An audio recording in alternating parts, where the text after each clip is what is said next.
Tony Smith from the Late Break Show. I'm Richard Porter from Sniff Petrol. Together we are Smith and Sniff. You join us on the Cartier Style Luxe lawn, which is just outside Goodwood House here, and there's various collections of cars, one of my personal favourite areas to visit. This is all about the 75th anniversary of Porsche, but specifically not 911s. Not 911s. No 911s. Gosh, you might say, what is there if not 911s from Porsche? Well, for a start, there's this. Now, all right, underneath it's a bit of a 911, but then it's a 911 injected with horse steroids, four-wheel drive, active suspension of an 80s kind, twin turbocharged flat six. For its day, this was a mind-bogglingly futuristic car. The ultimate softline alloy wheels. The thing about the 959 for me is they only ever made 300. And what this particular car is of interest, this one here, is this is the penultimate one they ever made, and they made it in 1992. They only made 8 of them in 1992. They found some bits in a cupboard, basically, and went, either we take them to the charity shop or we make some more 959s, and luckily for us, they made some more 959s. Fabulous car. Great. But it's not the only one. I just want to have a sniff around this one here, yes, if I may. Now this flimsy looking wonder here is a 906. We talked about this on a recent podcast because I've been watching Miami Vice. He has. Because I'm about 40 years late. And one of these featured in an episode of Miami Vice, and I thought it was a replica, but it wasn't, it was real. They only ever made 50. Yes. So this is from 1966, although in many ways, one of the reasons I love these is they are sort of timeless. That, in my head, is what an endurance racing car looks like. Big curved windscreen, tiny, even like the fact it's got sort of early 911 wheels on it, but to make them wider at the back, they're basically banded Steelies. Fabulous.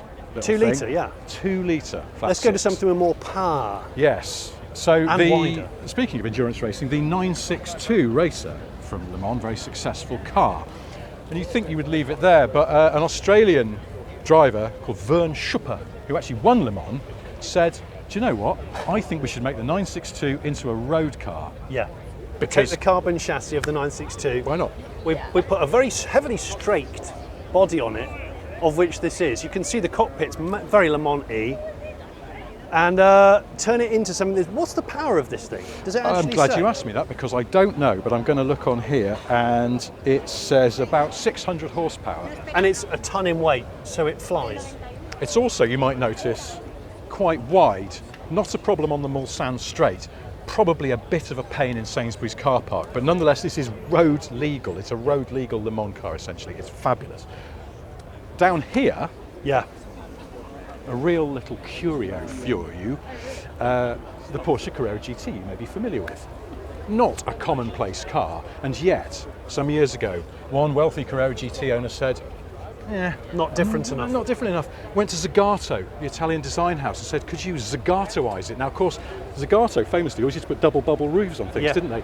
The Carrera GT already has a double bubble roof. Zagato was stumped. So then they went round the back here and they added Carrera GT normally sort of chopped there. They've given it this sort of more elegant rear pillar. Buttresses, effectively. And that's sort of it. Carrera GTZ is what it's called. 4 other wealthy people went, I want one of those too. So this is one of 5. So still not a very commonplace car. I'd like to rewind time now, if I may. Yes. We're going to go from some fast, wide vehicles to some very slender, very slow vehicles, but no less interesting. Have you ever heard of a cycle car? It's a genre of vehicle which a lot of people, probably certainly younger viewers, won't know about, but there's a moment in time pre-war and pre the Austin 7, which was a revolutionary car, right, for the masses. So we're talking 19s, pre-1922. Yeah. Let's go straight over here. These things are tiny, slender, mostly with motorcycle engines, hence the term cycle car.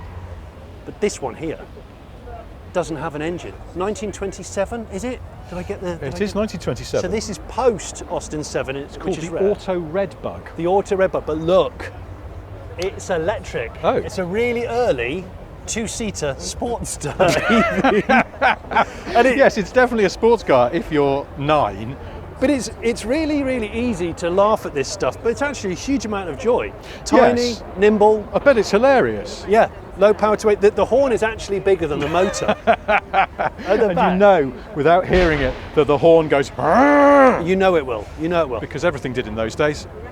Let's go over to this one quickly, because this has the best name of any car, I think, I've ever known. British car Yeah. called the Rollo Sociable.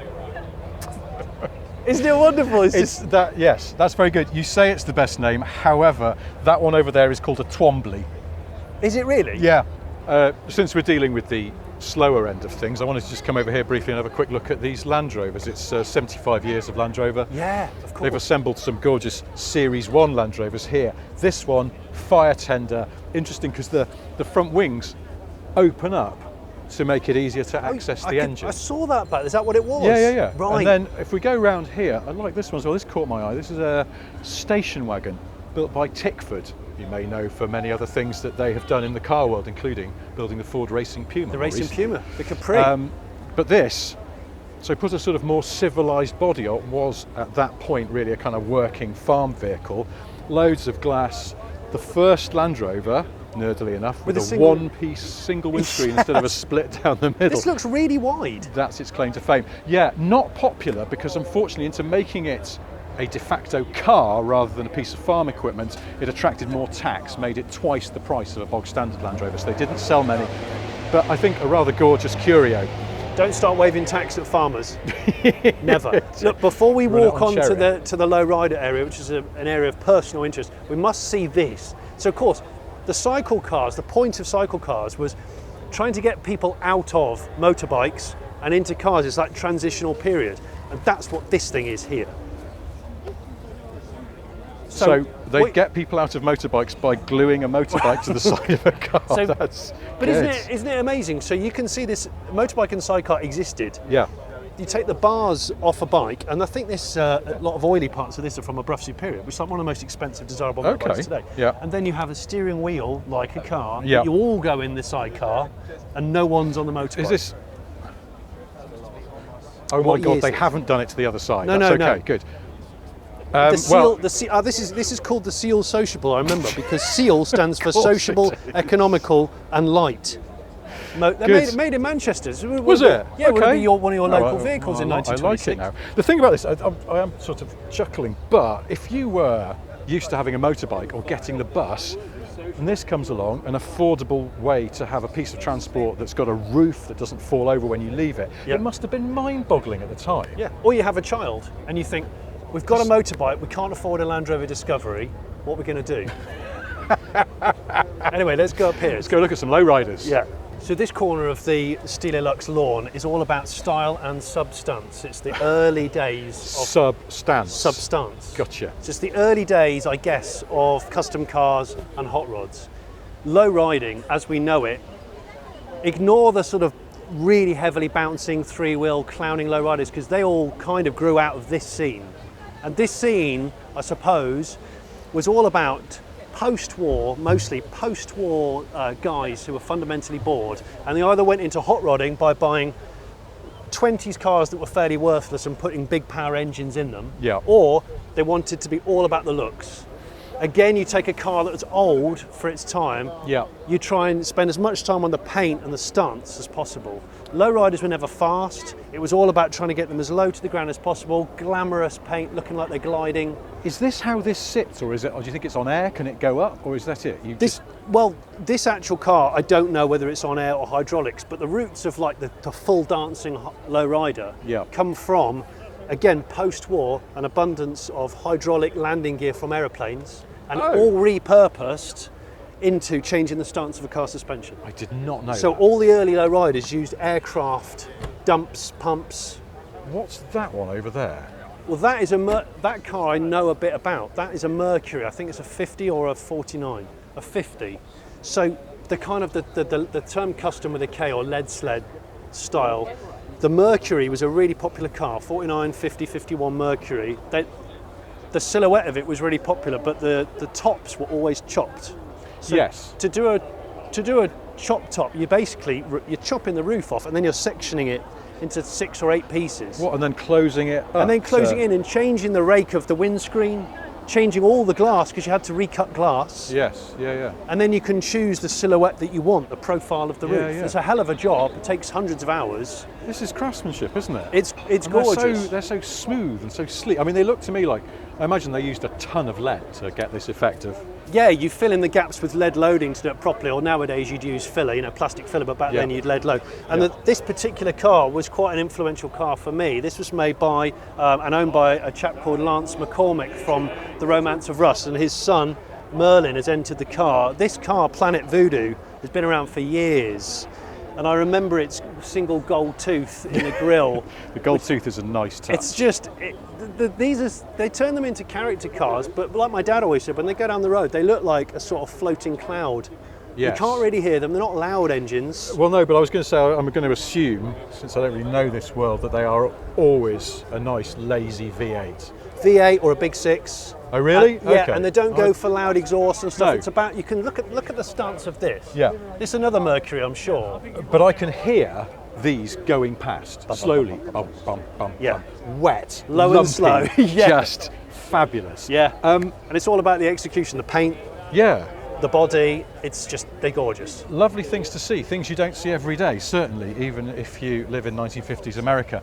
Some other things that you don't see every day. Over here, some nice old Bentleys. Sedanca. That's what I wanted to say to you.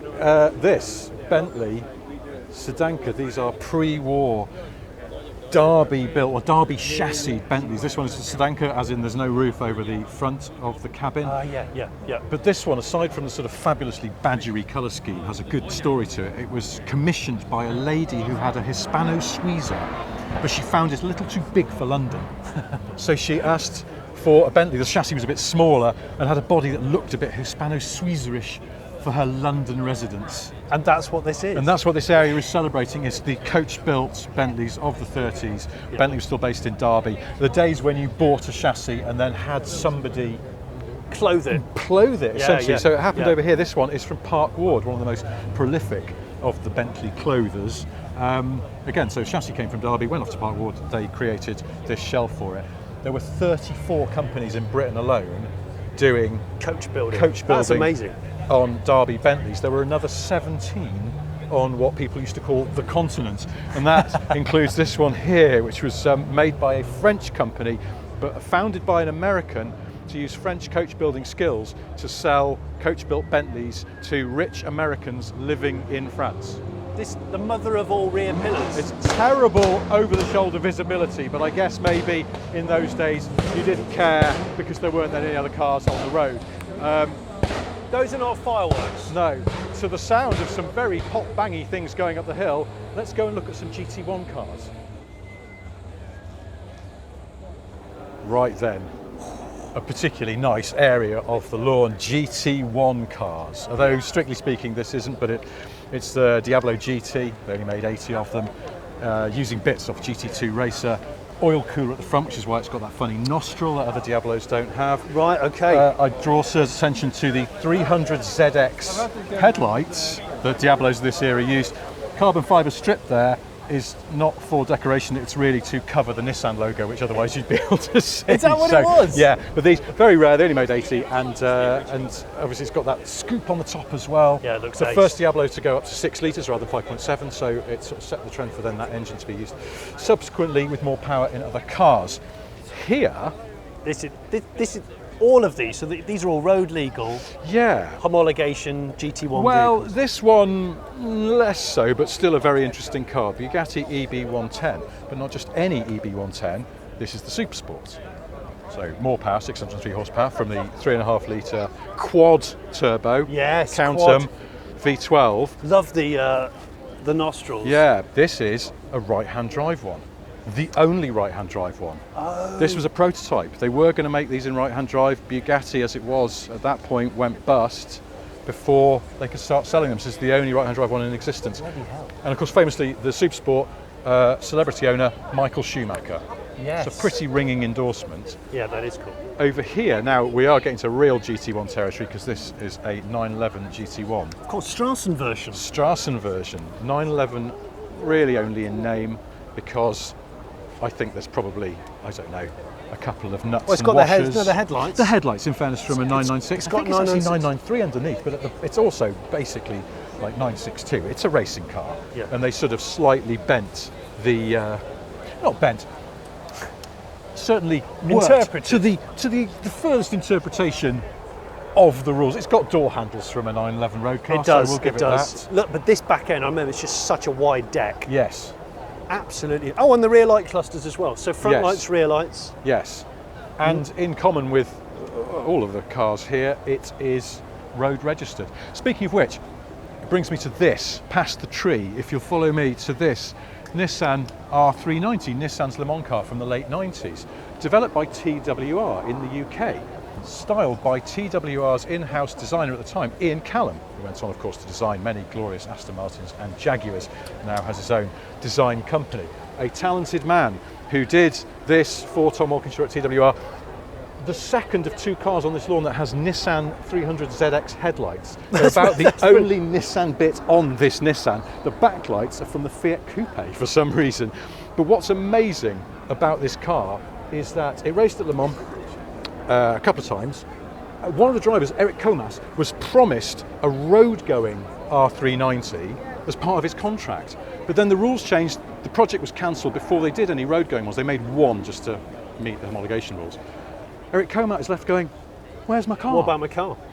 Fast forward to the 21st century to just a few years ago, Nissan, who kept all these cars in their heritage collection, said, all right, Eric, you can buy one. Not the one that he competed at Le Mans in 98, because they converted that to two-seater. He said, you kind of messed with it. Less pure. So he took one of the other ones and he's had it beautifully restored and, here's the kicker, made road legal. So Eric has finally got his R390 road car. You can see, of course, being a 97, that design language which all Nissans had, Yes. Almeras, Primeras, Yeah. the K11 Micra, my favourite Micra, similar nostrils, and that's where it ends. You're the only person who's looked at this car today while talking about your favourite Micra, I suspect. Moving down here, McLaren F1. Of course there's a McLaren F1. Oh, McLaren F1, Just because who doesn't want to see a McLaren F1? Yeah. That's not to belittle it, but you know, a lot's been said about that car. Goodwood's the only what can we place on add? earth when you can usually see multiple F1s. It's true, yeah. Yeah. No, it's and that's a rather lovely thing. Over here, Maserati MC12, a Ferrari Enzo with even more overhang. Yeah. Lovely colour as well. You can see the carbon weave through the paint, but it's That glorious. is sweet weave. And finally, This is probably my favourite GT1 car. really, the CLK. Yeah, because it looks so crackers. I mean, they all look crackers. Yeah. And this is the one that was famous for doing some near fatal Yes, somersaults. not wholly successful at Le Mans, but because of what it did, but I absolutely still love a it. rather wonderful thing. And that's it from the Cartier Style et Luxe lawn. You can see why the crowds are so dense here. It's a fabulous place to come and look at some amazing cars. Everybody wants to be here, apart from Mark Webber, of course, because he may have nightmares. Nothing to see here, Mark, nothing to see.